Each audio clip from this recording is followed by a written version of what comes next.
अस्सलाम वालेकुम क्लास 11। बेटा लास्ट टाइम हम लोगों ने एक्सरसाइज 4.1 स्टार्ट की थी और उसके फर्स्ट 3 क्वेश्चन किए थे। आज क्वेश्चन नंबर 4 करते हैं, ठीक है, और उससे ऑनवर्ड क्वेश्चन करेंगे। क्वेश्चन नंबर 4 है, if A B are square matrices are same order. बेटा ए और बी स्क्वेयर मैट्रिसेस है जिनका ऑर्डर सेम है, मतलब स्क्वेयर मैट्रिक्स होते हैं वो है जिनका ऑर्डर सेम होता है, ठीक है। ऐसे मैट्रिसेस जिनका ऑर्डर सेम हो वो स्क्वेयर मैट्रिक्स कहलाते हैं, जैसे 2x2, 3x3 जिसमें नंबर ऑफ रोज इक्वल आती है नंबर ऑफ कॉलम्स के। देन एक्सप्लाई वाई इन जनरल, ठीक है। ये मेरा ये 3 पार्ट्स हैं जो हमें प्रूव करने हैं। अच्छा, इसमें ये यूज़ होना है कि matrix multiplication is not commutative in general, ठीक है। मैंने आपको थ्योरी में पढ़ाया था कि ए बी को मल्टीप्लाई करें और बी ए को मल्टीप्लाई करें तो दोनों के आंसर सेम नहीं आता है, तो इसमें ये वाली चीज़ यूज़ होनी है बस, ठीक है। तो बेटा ये देखिए, लेफ्ट हैंड साइड ले लें, वो हमारे पास है a + b का स्क्वायर। अब एक स्क्वायर है तो इनको अलग अलग लिख सकते हैं, ठीक है। a + b। अब a से मल्टीप्लाई हो जाएगा, फिर a b से मल्टीप्लाई होगा, फिर b a से, फिर b से मल्टीप्लाई हो जाएगा। a को a से मल्टीप्लाई करेंगे तो a² आ जाएगा, ठीक है, और ए बी आ जाएगा और ये बी ए आ जाएगा, और ये बी को बी से तो b² आ जाएगा। तो अभी हमने कब पढ़ाया, मैंने आपको ए बी इक्वल नहीं होता बी ए के, तो ये हमारे पास 2ab के तो इक्वल नहीं जाएगा, तो ये कंडीशन लिख दें और लिख दें कि does not equal to a² जमा 2ab + b² और साथ में ये लिख दें। तो बेटा ये प्रूव हो गया कि दोनों आपस में इन जनरल इक्वल नहीं होते मैट्रिक्स के अंदर, ठीक है। नेक्स्ट हमारे पास सेकंड पार्ट है, सेम है a - b का स्क्वायर। अच्छा, यहाँ पे आपने फॉर्मूला नहीं खोल देना, a² जमा 2ab ± 2ab वाला, ठीक है। तो हम लोगों ने ऐसे करना है इसे, क्योंकि मैट्रिक्स है और मैट्रिक्स में ही हमारे पास a b इक्वल नहीं होता b a के अंदर। a - b को 2 दफ़ा लिख लें, सेम है, a को a से मल्टीप्लाई करवा दें, a को b से, b को a से और b को b से, ये आ जाएगा हमारे पास, ठीक है। a² आ जाएगा -ab - ba, ये माइनस माइनस और प्लस हो जाएगा, b का स्क्वायर आ जाएगा। तो यहाँ पे भी वही कंडीशन है, a b a के इक्वल नहीं होता, तो ये कभी भी does not equal to -2ab आएगा, ठीक है। तो ये भी प्रूव हो गया। बेटा नेक्स्ट हमारे पास लास्ट पार्ट है, a + b × a - b does not equal to a² - b²। तो वही मल्टीप्लाई करवाएं इन्हें, ठीक है। a² - ab, अभी दोनों कटिंग तो नहीं ना हो सकते क्योंकि ये दोनों इक्वल ही नहीं है, इसलिए does not equal to a² - b²। तो hence a + b × a - b is equal to a² - b² possible नहीं है, डज़ नॉट इक्वल टू आ जाएगा।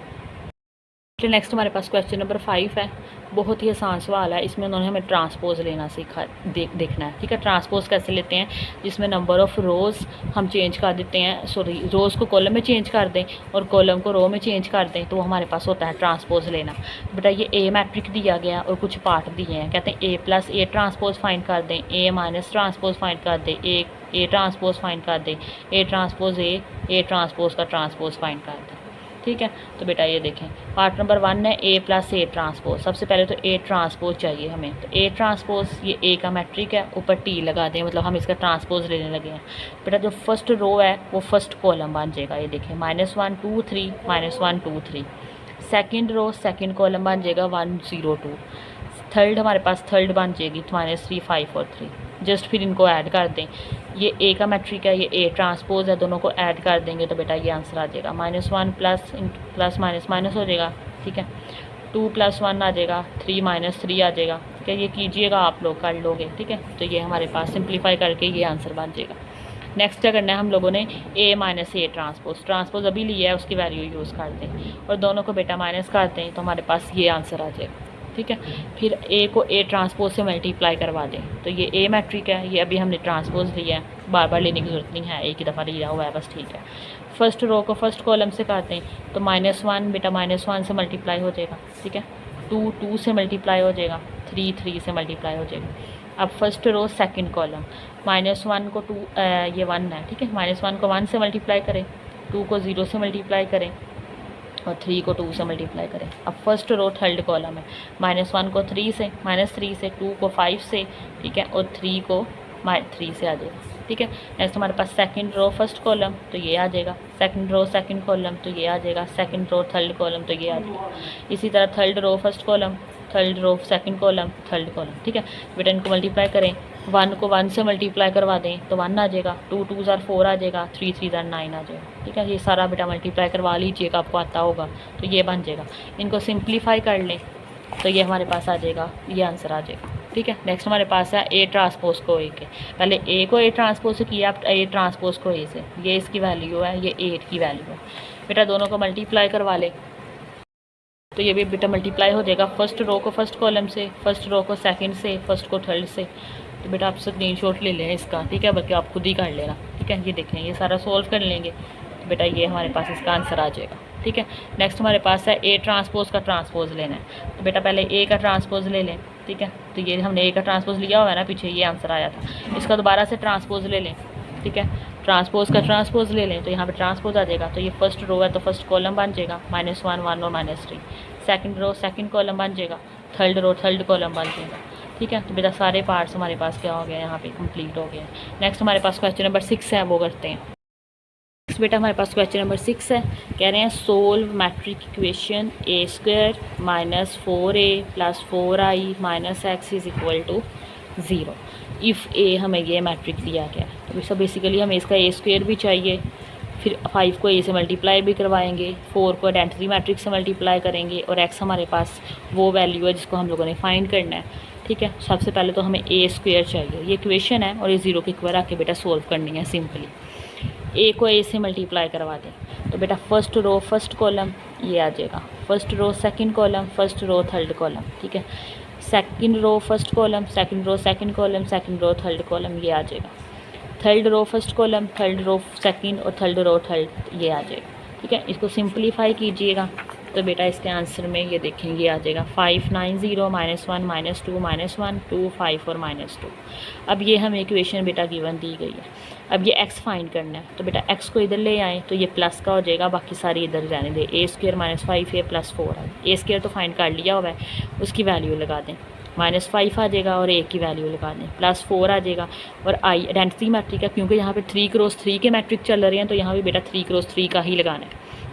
अब नेक्स्ट 5 को मल्टीप्लाई करवा दें तो आ जाएगा 5 2s are 10, 5 0 0, 5 1s are 5, 5 2s are 10, 5 1s are 5, 5 3s are 15, 5 1s are 5, 5 - 1 -5, 5 0 0। 4 को मल्टीप्लाई करें तो यहाँ पे 4 4 आ जाएगा, बाकी सारे ऑलरेडी 0 हैं, ठीक है। अब सिंपलीफाई कर लें तो ये क्या आ जाएगा, ये आपस में माइनस है और ये इसके साथ प्लस है, इकट्ठे किया हुआ है मैंने।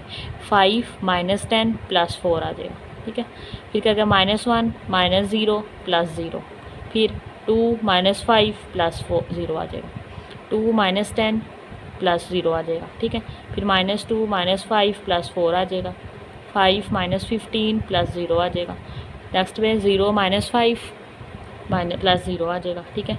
-1 माइनस प्लस हो जाएगा, ठीक है। यहाँ पे प्लस भी डायरेक्ट भी कर सकते हैं, यहाँ पे प्लस हो जाएगा, ठीक है। और +0 आ जाएगा, नेक्स्ट पे ये आ जाएगा। सिंपलीफाई कर लें, 5 - 10 बेटा -5 और +4 आ गया। 9 - 10 -1 और ये -5, -1 आ जाएगा। -2 - 5 -7 + 4 -1 +5 आ जाएगा।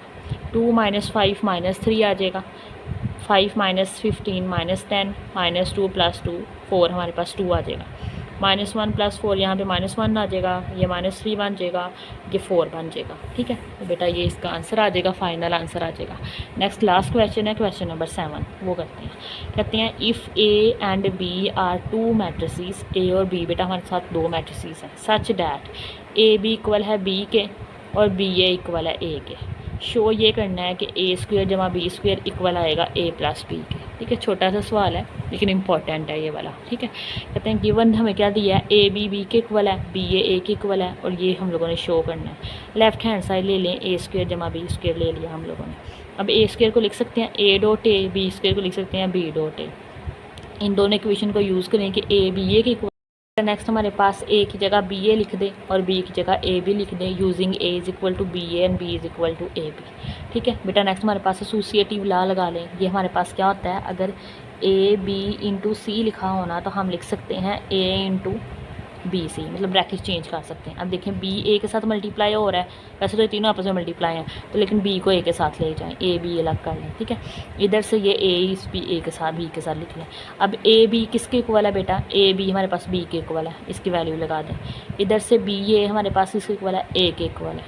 अब ये B A किसके इक्वल था, A के इक्वल है, और A B किसके इक्वल है, B के इक्वल है। तो यही प्रूव करना था, ठीक है। तो ये देखें A² + B² हमारे पास A + B आ गया, ठीक है। तो hence left hand side = right hand side आ गया, A² + B² = A + B आ गया। इसी के साथ बेटा हमारी एक्सरसाइज कंप्लीट हो जाती है 4.1। अगर आपको आज का लेक्चर अच्छा लगा हो तो लाइक शेयर एंड सब्सक्राइब जरूर कीजिएगा। अल्लाह हाफिज़।